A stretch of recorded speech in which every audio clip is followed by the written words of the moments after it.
Hello friends, स्वागत है आपका नेगी कोचिंग सेंटर में। आज मैंने एसपी टेट के सभी परीक्षाओं के लिए एक नई सीरीज़ शुरू की है जो आप सभी के लिए काफ़ी हेल्पफुल रहेगी। तो आप सभी वीडियो के अंत तक बने रहे। तो आइए स्टार्ट करते हैं। पहला प्रश्न है, मुद्रा राक्षस नामक पुस्तक के लेखक कौन था? तो इसमें ऑप्शन है कौटिल्य, विशाखादत्त, बाणभट्ट, डी ऑप्शन है कालिदास। तो इसका राइट आंसर है विशाखादत्त। तो आइए यहाँ पे जान लेते हैं कौटिल्य के बारे में। कौटिल्य ने कौन सी पुस्तक लिखी थी? तो इसने लिखी थी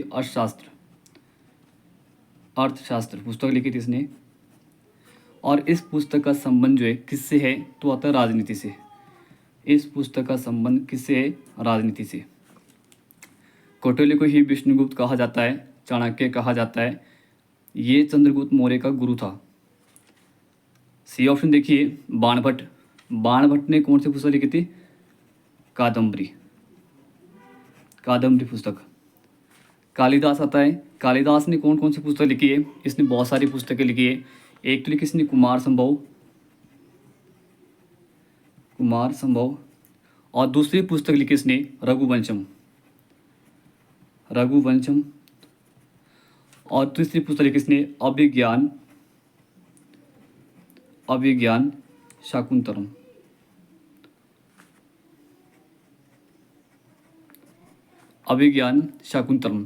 और चौथी पुस्तक लिखी इसने मेघदूतम। ये सारी की सारी पुस्तकें जो है कालिदास के द्वारा लिखी गई है। कुमार संभव, रघुवंशम, अभिज्ञान शाकुंतलम और मेघदूतम। अगला प्रश्न है, किस सिख गुरु ने फारसी में जफरनामा लिखा था? इसमें ऑप्शन नंबर ए है गुरु गोविंद सिंह, गुरु अंगद, गुरु रामदास, डी ऑप्शन है गुरु हरराय। तो इसका राइट आंसर है गुरु गोविंद सिंह। अब यहाँ से सिखों से बात आई है कि सिख धर्म का जो संस्थापक है वो कौन था? सिख धर्म का संस्थापक गुरु नानक देव। सिख धर्म का संस्थापक कौन था? गुरु नानक देव था। इसका जन्म कब हुआ था? 1469 में पाकिस्तान के तलवंडी नामक स्थान पर हुआ था। तलवंडी नामक स्थान, जिसको बोलते हैं ननकाना साहब भी बोलते हैं। ये सिखों के पहले गुरु थे, यानी कि सिख धर्म का संस्थापक था गुरु नानक देव। अब बात करते हैं यहाँ पे इसने क्या किया था। गुरु नानक देव ने एक अस्थायी व्यवस्था चलाई थी, एक अस्थायी लंगर व्यवस्था चलाई थी। आगे बात करते हैं कि सिख धर्म का जो है दूसरा गुरु कौन था? तो आता है गुरु अंगद देव। इसने गुरुमुखी लिपि का प्रचलन किया था। गुरुमुखी लिपि का प्रचलन किया था जो पंजाबी में लिखी जाती है, और ये सिखों के दूसरे गुरु थे। इसने क्या किया था? जो गुरु नानक देव के द्वारा अस्थायी लंगर व्यवस्था चलाई गई थी, इसने इसको स्थायी रूप से लागू किया था। परमानेंट स्थायी रूप से लागू किया था। आगे देखिए, इसमें सी ऑप्शन है गुरु रामदास। जो गुरु रामदास है वो सिखों के चौथे गुरु थे, जिन्होंने अमृतसर नगर की स्थापना की थी। अमृतसर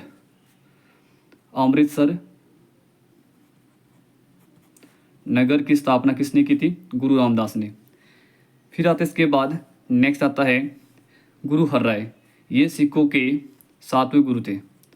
सातवें गुरु कौन थे? गुरु हरराय। अब बात करते हैं यहाँ पे गुरु गोविंद से, कि गुरु गोविंद सिंह सिखों के 10वें गुरु थे और इन्होंने फारसी में जफरनामा लिखी थी। साथ में आप लोगों ने ध्यान रखना है कि गुरु गोविंद सिंह ने खालसा पंथ की स्थापना की थी। खालसा पंथ की स्थापना की थी 1699 में। IMP question. और यहाँ पे ध्यान रखना आपने कि गुरु गोविंद सिंह ने आदि ग्रंथ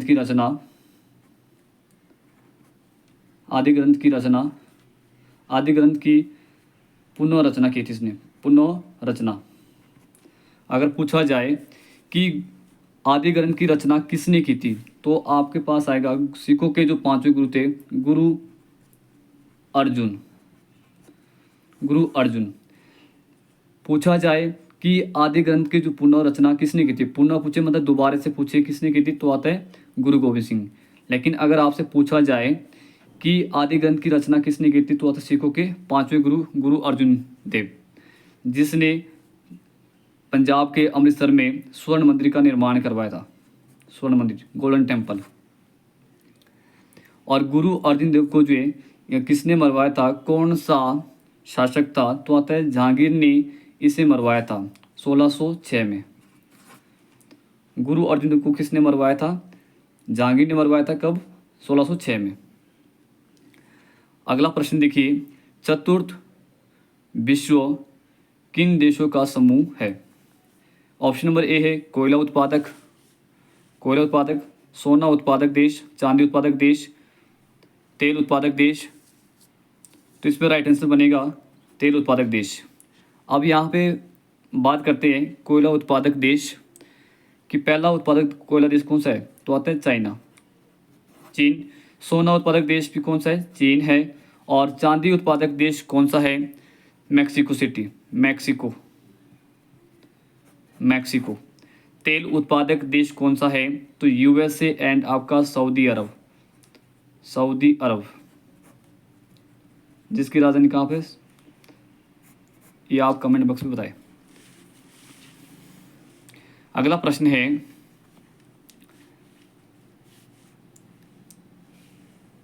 प्रसिद्ध इतिहासकार मेगास्थनीज किस भारतीय शासक के शासनकाल में भारत आए थे। ऑप्शन नंबर है अशोक, बी ऑप्शन है हर्षवर्धन, सी ऑप्शन है चंद्रगुप्त मौर्य, डी ऑप्शन है समुद्रगुप्त। तो इसका राइट आंसर है आपका चंद्रगुप्त मौर्य। चंद्रगुप्त मौर्य है जिसने मौर्य वंश की स्थापना की थी।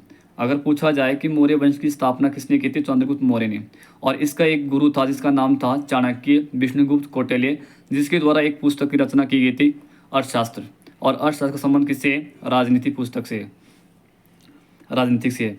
आगे बात करते हैं यहाँ पे कि जो अशोक है, यहाँ पे जो ए ऑप्शन है अशोक के बारे में देखेंगे कि अशोक से यहाँ पे क्या क्या फैक्ट बनेंगे। फर्स्ट आता है कि अशोक जो है, अशोक की माता का नाम क्या था, सुभद्रांगी। अशोक की माता का नाम क्या था, सुभद्रांगी। और अशोक ने बौद्ध धर्म के प्रचार प्रसार के लिए अपने पुत्र और पुत्री को भेजा था। इनके पुत्र का नाम महेंद्र और पुत्री का नाम संघमित्रा। इन्होंने बौद्ध धर्म के प्रचार प्रसार के लिए इन्हें श्रीलंका भेजा था, श्रीलंका भेजा था। अगला आता है, इसी पे फैक्ट आता है कि उपगुप्त नामक बौद्ध भिक्षु ने बौद्ध धर्म की दीक्षा ली थी। कि यहाँ पे क्वेश्चन आता है कि कौन सा बौद्ध भिक्षु था जिसने बौद्ध धर्म की दीक्षा ली थी, तो आता है उपगुप्त। ये अशोक के टाइम पे आता है उपगुप्त। ये पहले भी पेपर में पूछा गया क्वेश्चन है। उपगुप्त नामक बौद्ध भिक्षु ने बौद्ध धर्म की दीक्षा ली थी।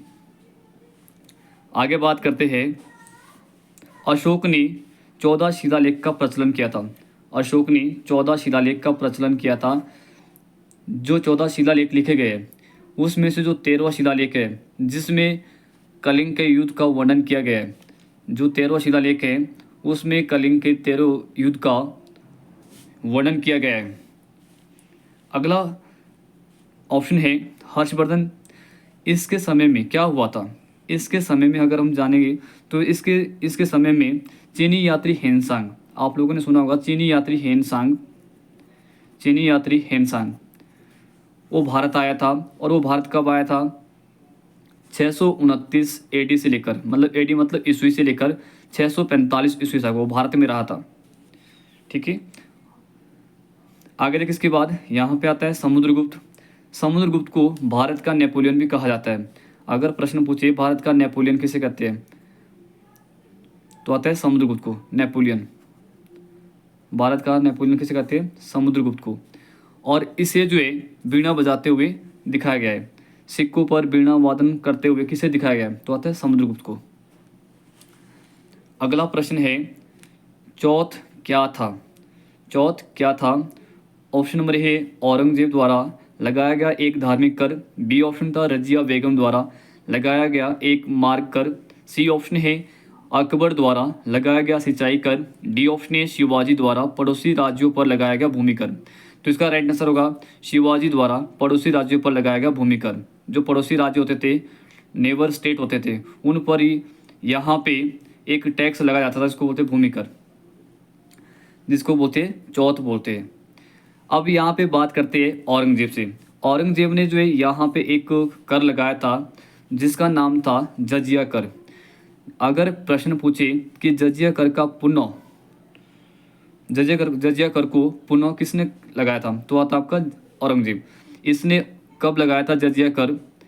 1679 में जजिया कर को, जजिया कर जो गैर मुसलमानों से लिया जाता था औरंगजेब के द्वारा। और क्या हुआ था कि इसी के समय जो है सबसे अधिक मनसबदार थे। मनसबदार, सर्वाधिक मनसबदार किसके समय में थे? मनसबदार मतलब सैनिक, मनसबदार सर्वाधिक किसके समय में थे? तो आता है औरंगजेब। ये पहले प्रश्न पूछा गया है, तो कितने थे? 79। अगर पूछा जाए कि मनसबदार प्रथा की शुरुआत किसने की थी, तो आता है अकबर, तो आता है अकबर। लेकिन अगर पूछे कि सर्वाधिक मनसबदार किसके पास थे, तो आता है औरंगजेब, औरंगजेब के पास। आगे आता है इस पे रजिया बेगम। रजिया बेगम द्वारा क्या लगाया गया एक मार्कर। तो रजिया बेगम जो है ये भारत की पहली महिला मुस्लिम शासिका थी जो दिल्ली की गद्दी पर बैठी थी, दिल्ली डायनेस्टी में आई थी, ठीक है। आगे देखिए इसके बाद अकबर द्वारा लगाया गया सिंचाई कर। अकबर के द्वारा एक कर लगाया गया था। यहाँ पर ध्यान रखना आपने, बड़ा इंपॉर्टेंट क्वेश्चन है। अगर प्रश्न पूछा जाए आपसे कि सबसे पहले जजिया कर किसने लगाया था, पहला मुस्लिम शासक कौन था जिसने सबसे पहले जजिया कर को लगाया था, तो पहला मुस्लिम शासक था मोहम्मद बिन तुगलक, मोहम्मद बिन तुगलक। अगर पूछे जजिया कर को समाप्त किसने किया था, तो आता है जजिया कर को समाप्त किया था अकबर ने। अकबर ने जजिया कर को समाप्त कब किया था? 1564 में इसने समाप्त किया था जजिया कर को। और जजिया कर को जो है पुनः जो रिस्टार्ट किसने किया था, तो आता है औरंगजेब ने 1679। ये बड़े इंपॉर्टेंट क्वेश्चन है एग्जाम ओरिएंटेड। आगे देखिए इसके बाद यहाँ पे अकबर ने और क्या किया था? दीन ए इलाही धर्म की स्थापना, दीन ए इलाही की स्थापना, दीन ए इलाही की स्थापना किसने की थी? अकबर ने की थी। कब की थी? 1582 में। ये बड़ा इंपॉर्टेंट क्वेश्चन है। आगे देखिए इसके बाद अगला प्रश्न देखिए 1857 विद्रोह के समय भारत का गवर्नर जनरल कौन था? 1857 के समय भारत का गवर्नर जनरल कौन था? तो आता लॉर्ड कैनिंग। ये काफ़ी बार क्वेश्चन पूछा गया है। और 1857 की क्रांति जो कहाँ से स्टार्ट हुई थी? मेरठ से हुई थी। कब हुई थी? 10 मई 1857 को। कहाँ से हुई थी? मेरठ से। मेरठ कहाँ पड़ता है? ये यूपी में पड़ता है, यूपी में पड़ता है ये मेरठ। अब यहाँ पर देखिए नेक्स्ट फैक्ट की है और लॉर्ड डलहौजी ने क्या किया था? लॉर्ड डलहौजी के शासनकाल में एक नीति लागू हुई थी जिसका नाम था लैप्स की नीति, जिसको बोलते हैं डॉक्ट्रिन ऑफ लैप्स की नीति, या बोलते हैं इसको लैप्स का सिद्धांत बोलते हैं, गोद प्रथा की नीति बोलते हैं। एक ही वर्ड है, डॉक्ट्रिन ऑफ लैप्स की नीति या लैप्स का सिद्धांत या गोद प्रथा की नीति बोलते हैं। ये किसने चलाई थी? लॉर्ड डलहौजी ने।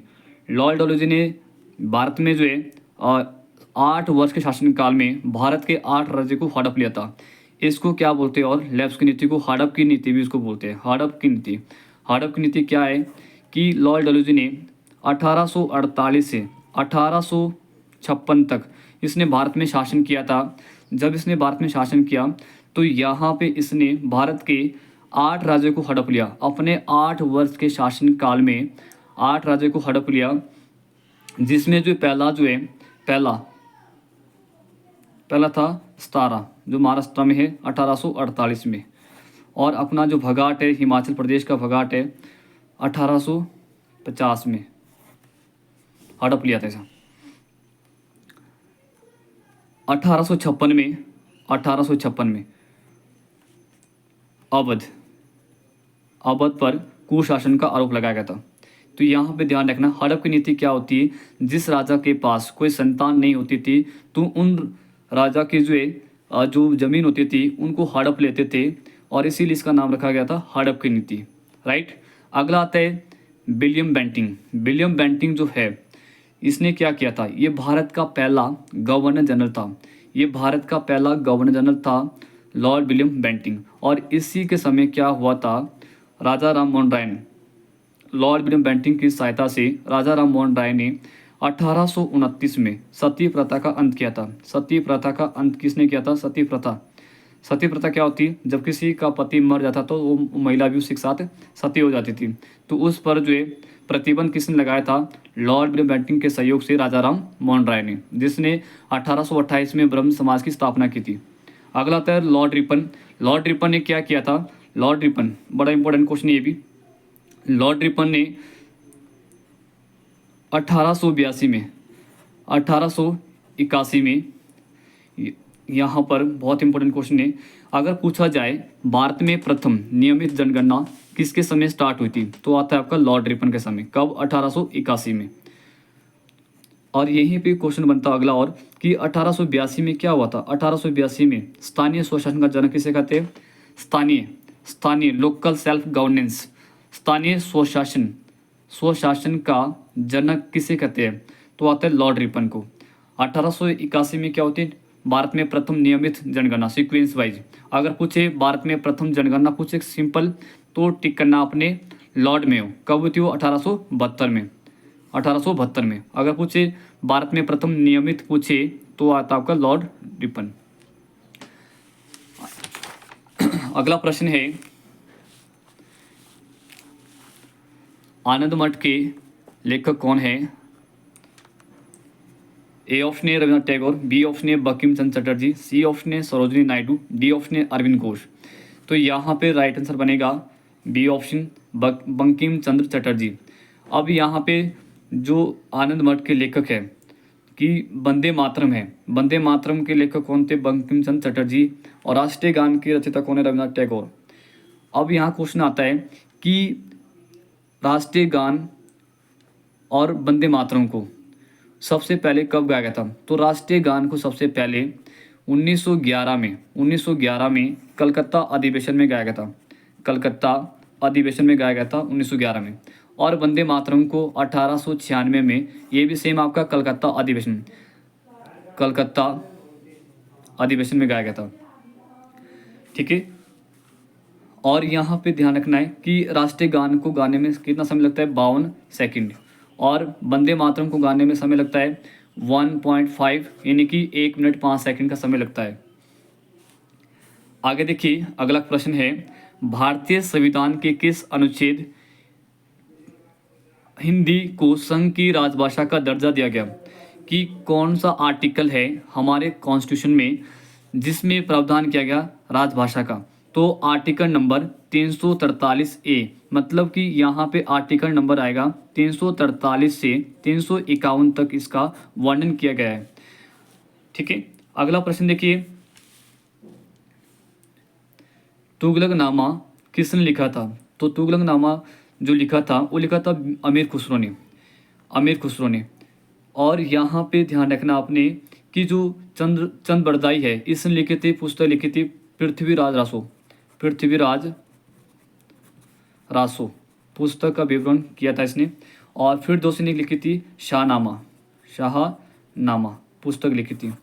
तो आई होप दोस्तों आपको ये वीडियो पसंद आई होगी। अगर दोस्तों आपको ये वीडियो पसंद आई होगी तो आपने कमेंट में करके बताना है कि ये वीडियो आपको कैसी लगी है।